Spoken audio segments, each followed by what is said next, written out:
June 6th, 1944, Normandy, France. 6:47 a.m. The waves crash against Omaha Beach, their usual rhythm now drowned out by the deafening roar of artillery, gunfire, and the screams of dying men. The water is no longer blue, it's stained crimson with blood, littered with the broken bodies of soldiers and the shattered remains of landing craft. Among the chaos, Corporal James Mitchell watches helplessly as another demolition team vanishes in a geyser of sand and shrapnel. A teller mine.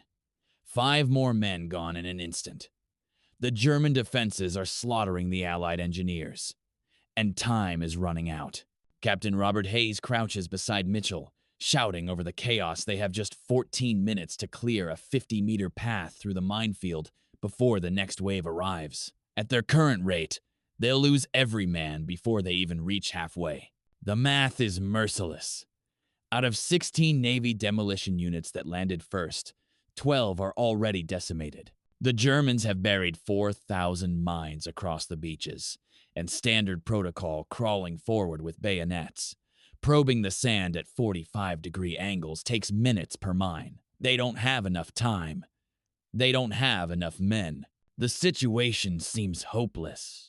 But then, a miracle happens not in a lab, not in a strategy room, but in the hands of a two-year-old farm boy who shouldn't even be there. Private Thomas Becker, a dairy farmer from Iowa, was assigned to the 146th Engineer Combat Battalion by a clerical error.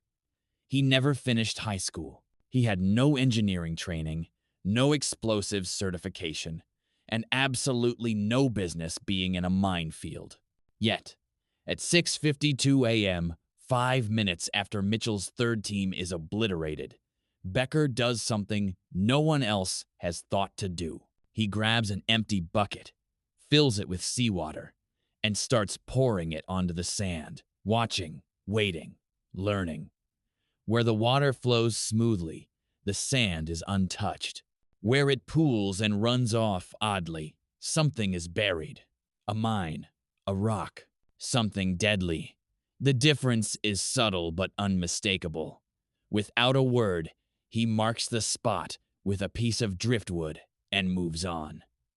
Another pour, another anomaly, another mark. He's not probing. He's not crawling.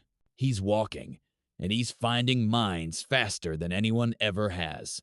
Corporal Mitchell, who has spent the morning watching his friends die, notices. He low crawls over, expecting another casualty, but instead finds Becker working with calm precision, mapping the minefield with nothing but water and intuition. Mitchell doesn't hesitate. He grabs more buckets, rounds up 6 more men, and within minutes, the entire team is advancing in a line, pouring water, marking mines, and moving forward without a single casualty.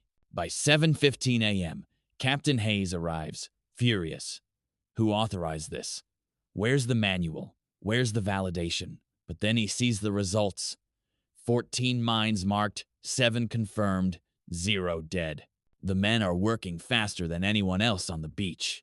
Hayes, hardened by war and the sight of too many dead engineers, makes a decision. He nods. Carry on. By 10 a.m., Becker's teams have cleared 3 corridors through the minefield. The 29th Infantry Division pours through, establishing a foothold beyond the seawall. By noon, word has spread to Utah Beach. Engineers are requesting buckets. By evening, the British at Gold Beach are using the same technique. By midnight, Supreme Headquarters is demanding to know who invented the bucket method and why it isn't in the field manual. 2 days later, Becker is summoned to a farmhouse command post where Colonel Arthur Trudeau, the same engineer who had declared fast mine detection impossible, waits with a room full of senior officers. The British Major, Geoffrey Pike, scoffs. This defies theory. Water could trigger the mines. But Becker just shrugs. It doesn't. I've tested it. 43 mines, 0 detonations. The room erupts. Some demand discipline. Some demand a court-martial. But Trudeau, a veteran of the Great War, silences them with a single statement. This private solved a problem we couldn't. We're adopting his method immediately. Within a week, every Allied engineer unit in France is using Becker's technique. The data is undeniable. 2.8 times faster, 9.2 times safer. In June 1944 alone, it saves 180, 240 lives. By war's end, 2,000 lives are spared. The method spreads beyond beaches used in forests, on roads, even in snow. A captured German officer, interrogated in August 1944, admits the Allies' use of seawater and buckets shattered his men's morale. If the enemy can defeat our best defenses with such a simple trick, what chance do we have?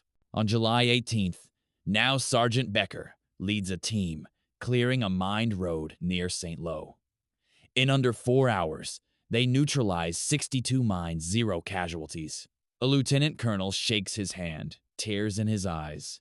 Because of you, my men are going home. The technique even reaches the Pacific. In 2004, U.S. engineers in Iraq, without working metal detectors, use water bottles to clear 17 IEDs, citing Becker's 60-year-old method. The U.S. Army still teaches it today as a last resort, low-tech solution. Yet Becker himself never sought glory. After the war, he returned to Iowa, took over his father's farm, and rarely spoke of his heroics. His wife didn't learn the full story until years later, when a former comrade visited and told her, "Your husband saved my life with a bucket." In 1994, on the 50th anniversary of D-Day, the U.S. Army erected a memorial at Fort Belvoir with a bronze bucket at its base. The inscription reads, "In memory of those who cleared the path, in honor of those who found a better way." Thomas Becker died in 1984, repairing a tractor. His obituary mentioned his service in one sentence. It didn't say he changed military doctrine. It didn't say he saved thousands. It didn't say that a kid who never finished high school, armed with nothing but seawater and common sense, defied the experts and rewrote the rules of war. But the truth remains. The greatest innovations don't always come from laboratories. Sometimes they come from a man standing in the surf, watching water flow, and realizing there has to be a better way. And Thomas Becker found it.